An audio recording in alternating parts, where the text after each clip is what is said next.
Pakistan's army chief warns India of a decisive response to provocations. India counters, showcasing BrahMos missiles and its growing defence strength. Pakistan also accuses Afghanistan of harbouring proxies, warning of heavy retaliation. Both sides signal readiness as fragile peace teeters on the edge in a nuclearized region.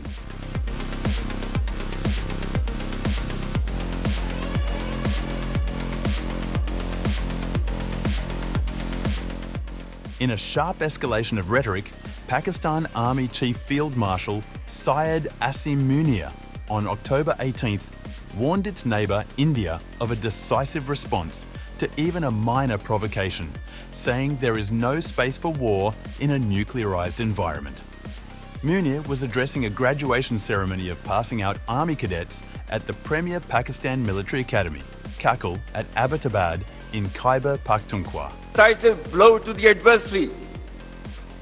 Should a fresh wave of hostilities be triggered, Pakistan would respond much beyond the expectations of the initiators. With diminishing distinction between combat and communication zones, the reach and lethality of our weapon systems will shatter the misconceived immunity of India's geographic vastness. The deeply hurting retributive military and economic losses inflicted will be much beyond the imagination and calculations of the perpetrators of chaos and instability. I advise and firmly caution the Indian military leadership that there is no space for war in a nuclearized environment. Referring to the recent military conflict between India and Pakistan, Field Marshal Munir claimed that his country's armed forces had demonstrated remarkable professionalism and far-reaching capabilities by neutralizing all threats and emerging victorious against a numerically superior adversary. In a forceful address, he warned India that Pakistan's expanding military capabilities could shatter the misconceived immunity of India's geographical war space. India launched Operation Sindoor on May 7th, targeting terror infrastructure in Pakistan in retaliation for the April 22nd Pahalgam attack that killed 26 civilians. India and Pakistan reached an agreement on May 10th to end the conflict after 4 days of intense cross-border drone and missile strikes, following direct talks between the Directors General of Military Operations of both militaries. Munir also accused India of using terrorism as a weapon to destabilize Pakistan, asserting that a handful of terrorists could not harm the country, and warning that all proxies operating from Afghan soil would be razed to dust, in an apparent reference to the Tehreek-i Taliban Pakistan.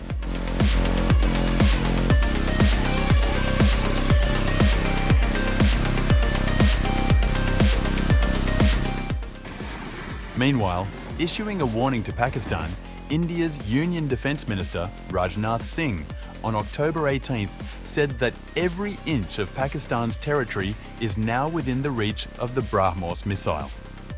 He also referred to Operation Sindoor, stating that the missile has demonstrated its technological superiority and reinforced India's defence credibility on the global stage. Singh and Uttar Pradesh's Chief Minister Yogi Adityanath flagged off the first batch of supersonic BrahMos missiles manufactured at the Lucknow unit of BrahMos Aerospace Limited. Speaking on the occasion, Singh described BrahMos as a symbol of India's growing indigenous strength and warned Pakistan that every inch of its territory is now within the missile's reach. Every inch of Pakistan's land is within the reach of BrahMos. What happened in Operation Sindoor was just a trailer, but that trailer alone made Pakistan realize that if India can give birth to Pakistan, then when the time comes, it can also... Now I don't need to tell you further. You all are wise. Singh also said that the practical demonstration of the BrahMos missile during the operation has proven that our enemies will not be spared. The Defence Minister emphasised that the BrahMos missile is not just a weapon system, but a symbol of India's growing indigenous capabilities.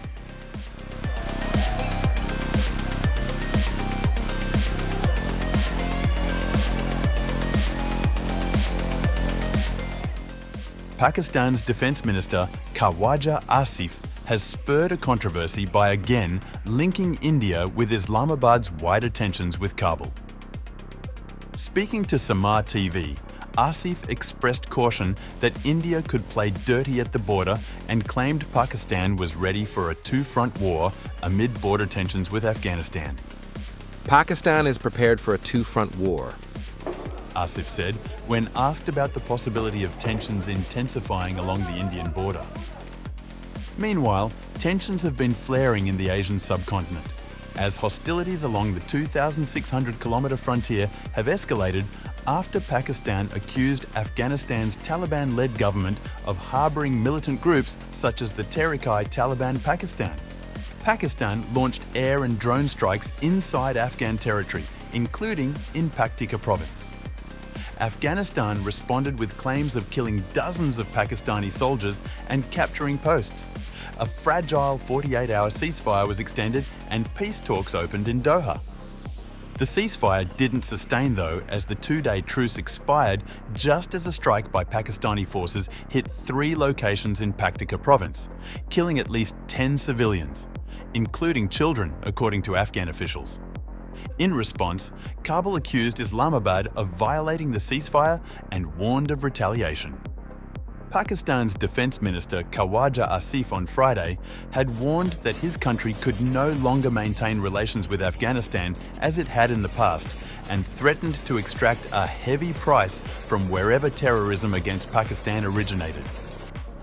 Asif also alleged that Afghanistan has become a proxy of India and is conspiring against Pakistan along with New Delhi and the banned Taliban Pakistan.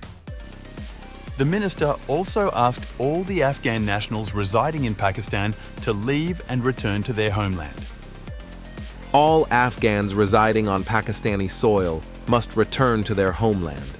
They now have their own government or caliphate in Kabul.